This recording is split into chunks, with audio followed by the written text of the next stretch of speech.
Great, thank you. So good afternoon to everyone.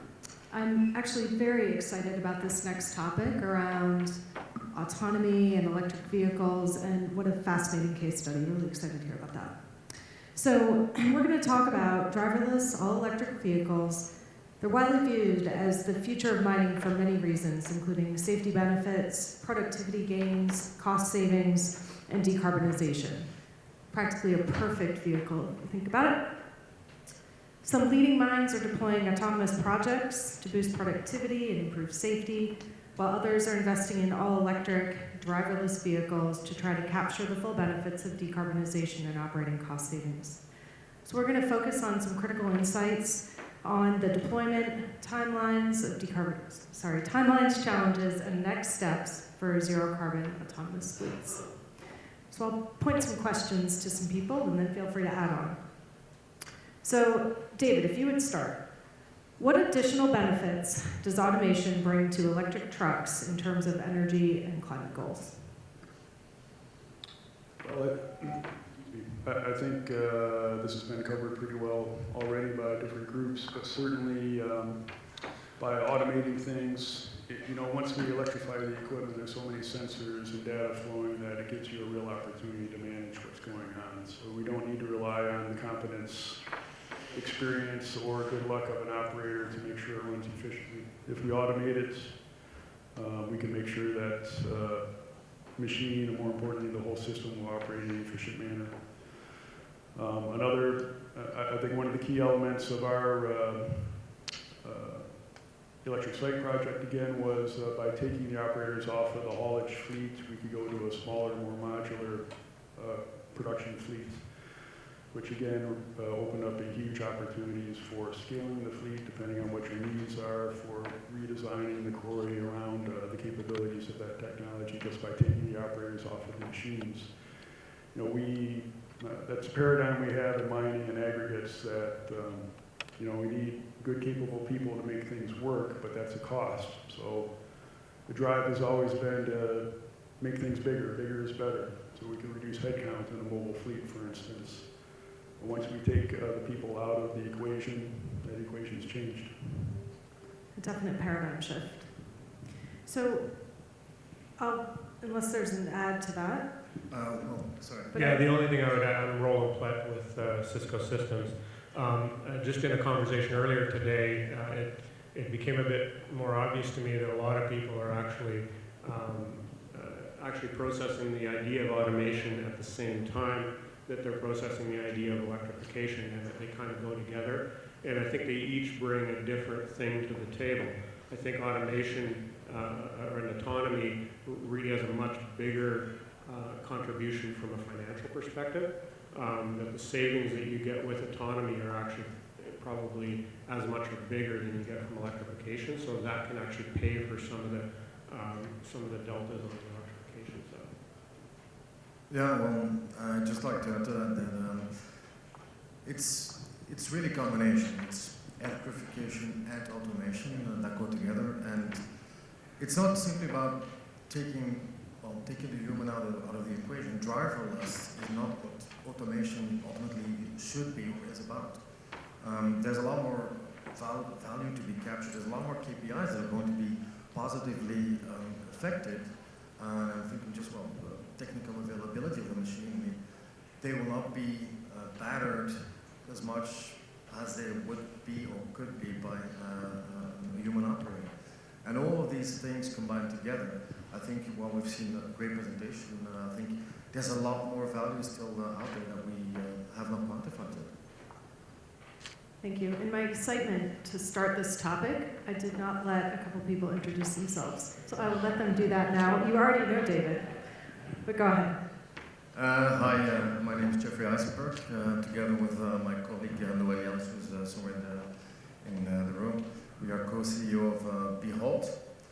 Behold is a company incorporated in a country that's most known for chocolate and beer, not for mining technology. We are effectively a technology company who develop innovative solutions, and at the same time we integrate existing proven technology both from military and aerospace, to develop systems, cyber-physical systems, that can benefit the mining industry. I already introduced myself as Roland Plett with Cisco Systems. My experience in the autonomous world is more around the communication infrastructure that you need to actually make this work. And thanks for David for introducing that already and saying none of this can really happen without making sure that you have really robust connections between the vehicles and the rest of your system. And that's actually maybe more difficult than you would think on the surface. So definitely interested to talk about that. So let's move on to our second question. So what are some of the challenges of fully electrified autonomous mine fleets, and how are these being addressed by both the OEMs and the technology experts? So Roland, I'll start with you. Well, maybe I'll start with communication. That is actually a pretty big challenge when you initiate an autonomous type of idea. It's not. It really has a lot to do with what kind of an asset you're trying to cover and where you're moving vehicles around autonomously. You might not need to cover the whole asset, but you definitely need to define and think through the whole solution idea. It's come up a number of times today already that you have to solve it as part of the whole solution. And that might lead you to a few different technologies. And just like the autonomous technology is in its early days, I think the communication infrastructure ideas are in their early days as well. Absolutely. My cell phone doesn't work in half the places I go, so I understand the issue. What about on the OEM side? Well, yeah, I have to reinforce what he said. We see the communication system or solution as a key or a core for the whole thing to work. And I think Volvo, we have one of the first 5G industrial sites set up in Sweden to try to do this and to run an HX suite on that to make sure it's going to deliver what we think it'll deliver. But you know, I talk about this HX autonomous suite being scalable and all the flexibility involved in that. That's great, but boy, if they aren't talking to everybody, it'll shut down. It's just like losing power. Sorry. Well, kind of follow a couple of points there, specifically when we talk about, not just Cisco. There's an issue, obviously, with cybersecurity. Vehicles going fully digital, fully electric. We've seen recently that this is one of the priorities high up on the list of mining companies. It is one that is very important to us as well. Luckily, most of my team members are either from aerospace or military, so they know a bit about the cybersecurity and how to protect that. Then there's also an integration challenge, I believe.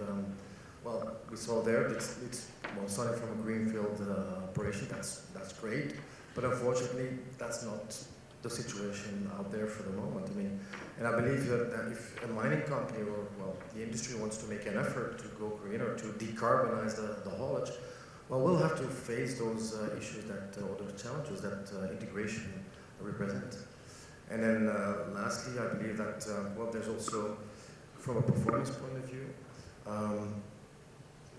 integrating an electric vehicle that can perform or that can outperform the existing technology, that's going to be something we're going to have to cope with as well. So on the point of some of the new technologies that are coming into play, what are some of the emerging and current automation technologies that are driving technology in mining fleets, and what will their impact be as they're integrated into the mining process? Jeffrey, I'll start with you. I think it's very important to have a clear idea about what is current automation, what that really means. And it's not simply having a driverless operation. Automation means a lot. What else means a lot more than that? And honestly, we started from what we call cyber-physical engineering philosophy, which enables that the vehicle itself, the system itself, is going to determine how the automation is going to be applied and enabled. So It really is a mind shift where you look at what is currently out there. Is they're going to, or one is trying to automate a system a posteriori. You're looking at, okay, what is this system doing? What is this vehicle doing? What is this truck doing? And how are we going to try to automate that? We looked at it the other way around. Said, okay, if we go full electric, if we go full digital, what are the possibilities on performance, on availability, and so forth, and so forth? And what do we need to do in order to enable an automation level, an automation system that is really going to capitalize on all the values that that specific technology brings? And that is where we fundamentally make the difference. Yeah, I would like to add that one of the other impacts that I've seen with automation, and specifically autonomous operation, is just the way that you can change your mine design based on not having the human factor involved. I've seen mines being able to move into dangerous areas that they wouldn't have actually chose to operate in if they had had people on the vehicles, and they were able to actually produce out of areas that they didn't think was feasible before. And that's just one example of others that you've heard today of just rethinking the way that you design the mine when you don't have to put some of these factors in play.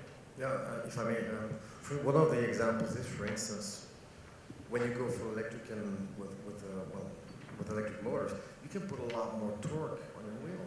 So that would mean that we could totally redesign mine plans. We could make steeper gradients, which obviously have their own security and safety issues. But then again, when we're moving to full autonomous, let's say human sort of operation, well, that may be just the way the future would look like.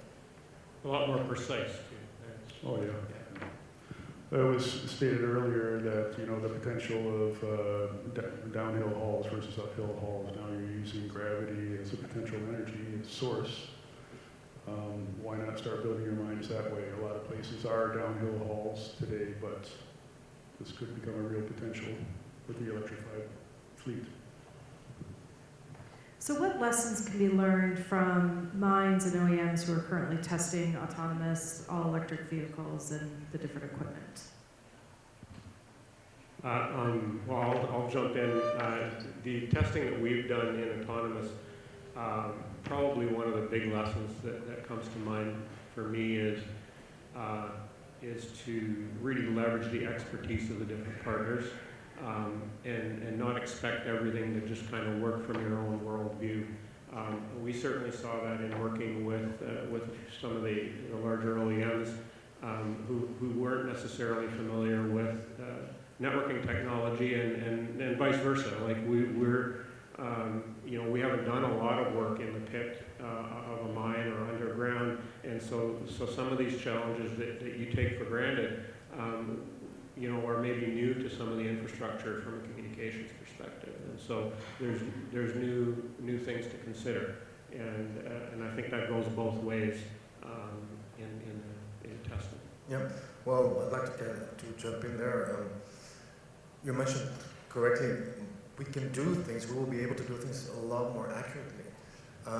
One of the things that is going to be a real, I think, game changer is that if you look, I mean. There's been autonomous operations for about a decade or so, if you look at Australia, if you look at Latin America. And obviously, well, we aren't an OEM who has a fleet of 1,000 vehicles in a mine. I mean, we'd be happy with the first one coming out in a couple of years. But the thing is, automation, if you couple that to electric drive, it will allow a new way of looking at autonomous operation. I mean, we've spoken to a lot of mining companies, and they even said to us, look, it's great to what we do with automation now, and we can get the people safe, get them out of their danger zone, do driverless operations, but we feel that we're not really getting the whole value from autonomous operations. And, well, looking back at how that's happening, again, the technology that's out there now, they're really retrofitting autonomous systems onto a classic design. We heard Andrew Schinkel saying, well, retrofitting, yeah, that is a possibility. We'll get the driver out of the truck. but you're still with the inefficiencies tied to diesel technology. So maybe one of my favorite questions to ask about. So what are the human capital implications of automation? And then how do we build mines that have more adaptive workforces? David, start. Maybe I'll start.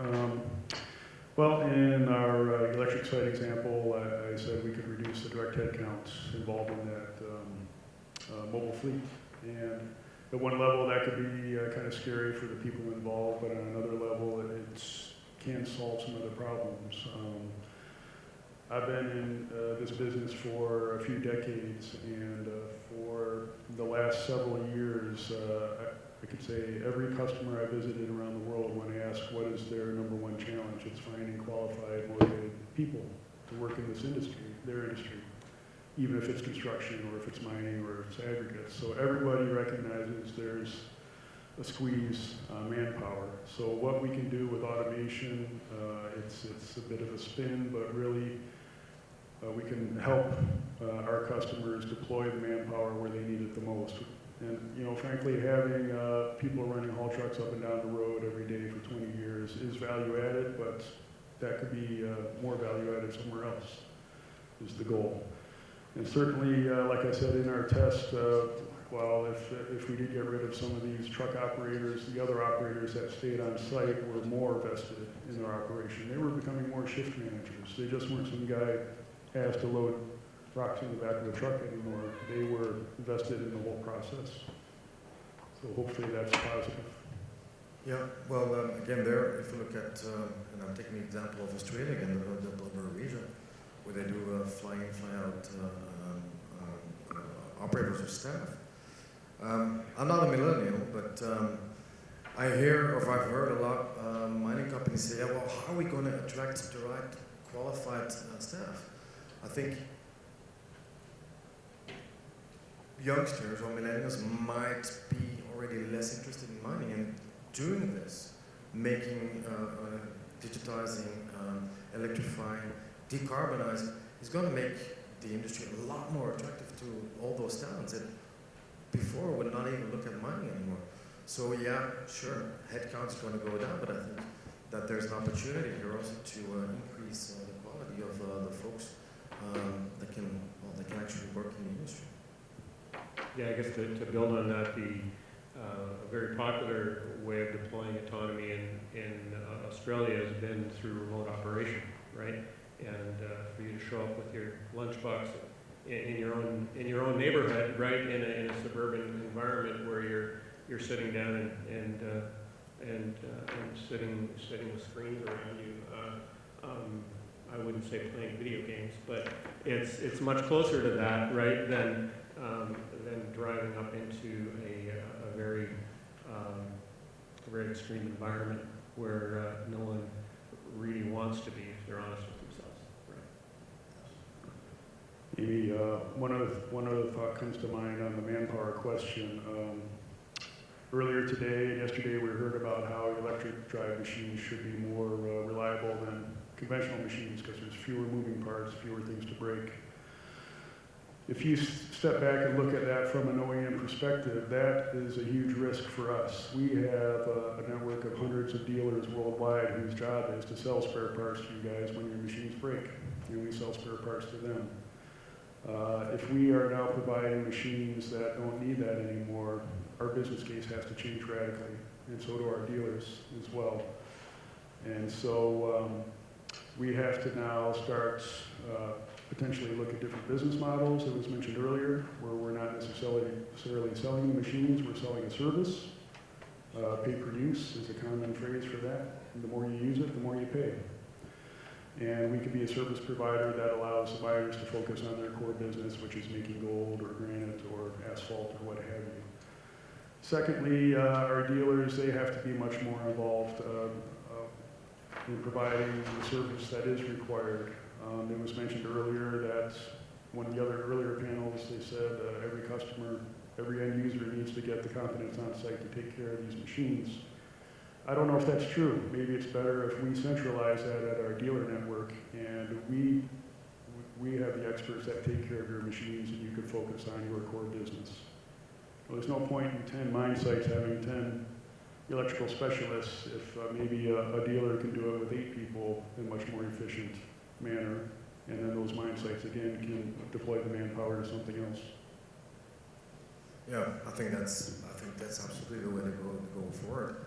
And besides that, and one thing that I heard on Monday that was mentioned by, and it escapes me who it was, but someone said mining companies who don't have a clear and outspoken strategy towards electrification and automation will most probably not be here in the next 10 years. That is something that, well, that really resonated. I'm like,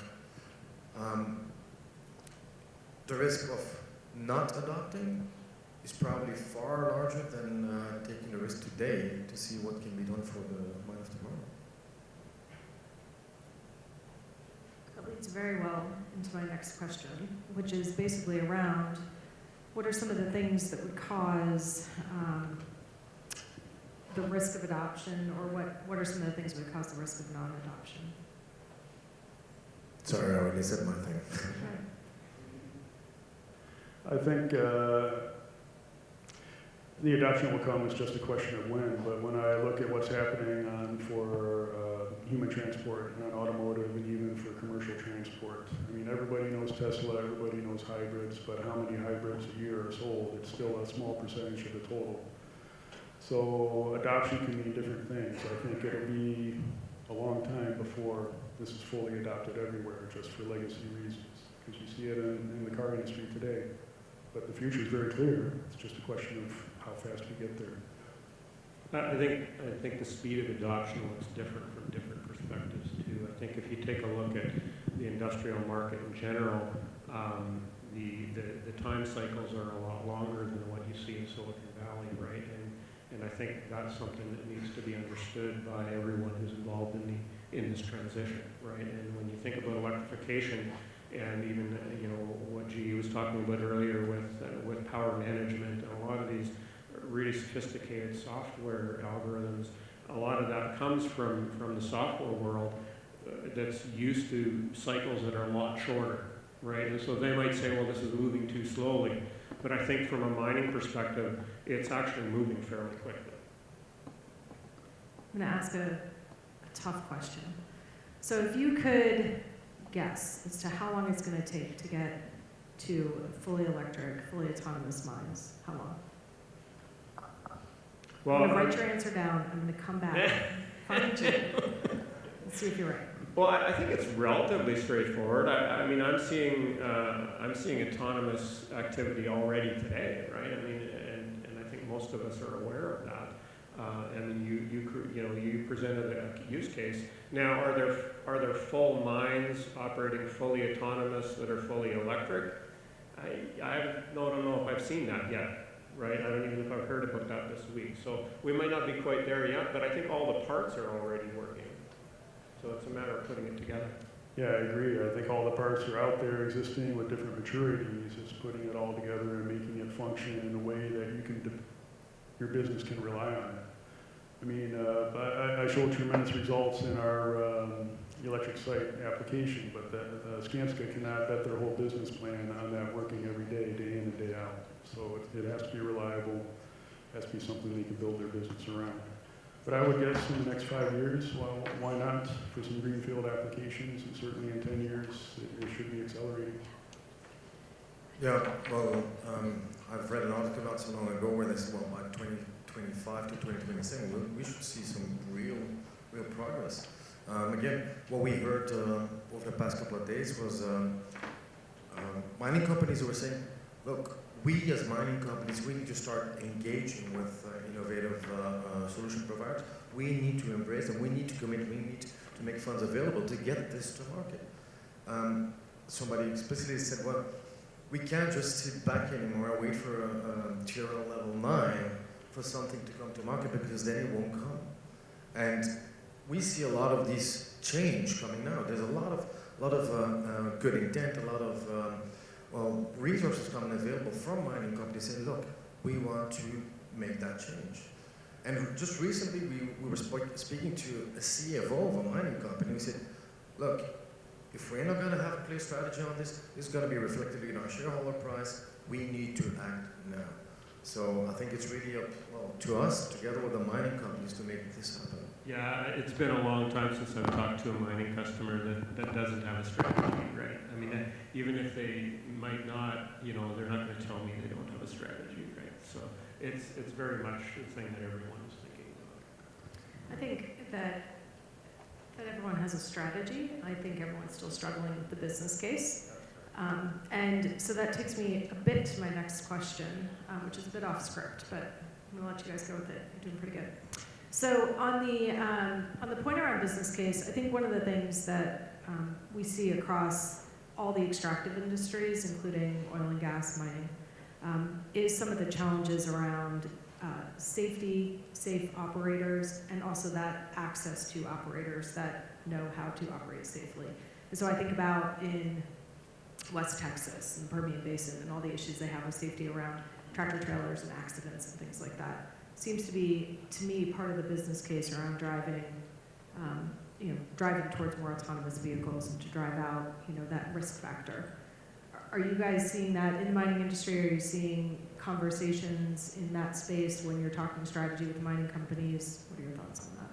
Yeah, absolutely. That's a consideration. I think this is consistent with my earlier comment that there, to sit in a truck for 10 hours and ride the ramp up and down it's exhausting, and it's not something that people typically aspire to. It's something that they need to do in order to pay the bills, and some people don't mind it, but I think it's something that we are going to see people transition away from for sure.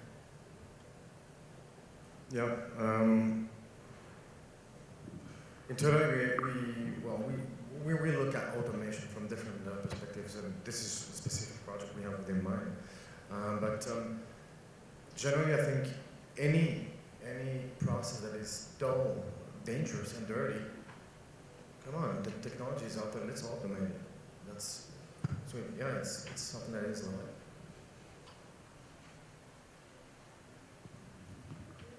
Do you have any questions on?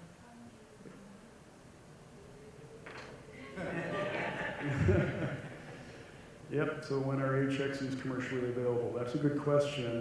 Not today, not tomorrow, not next year. That's part of the paradigm we're dealing with right now. We've been, frankly, overwhelmed by people that are interested in this, but it's not just a machine, it's a system. And the system is not ready yet to provide the day in and day out reliability that's required by our customers. It's still under development. It's not only that, but I think I haven't heard too much about regulations and so forth. But today, whenever we Volvo develop a brand new widget or machine, we go get it CE marked so we can sell it in Europe. What's the CE mark for what we're talking about here? It's a system again, and we have to figure out how this can be brought to market in a responsible fashion that's sustainable for us as a business and adds the value we think it can. So when will it be available? I would say in the next 5 years. From the floor? Okay. Please join me in thanking this panel.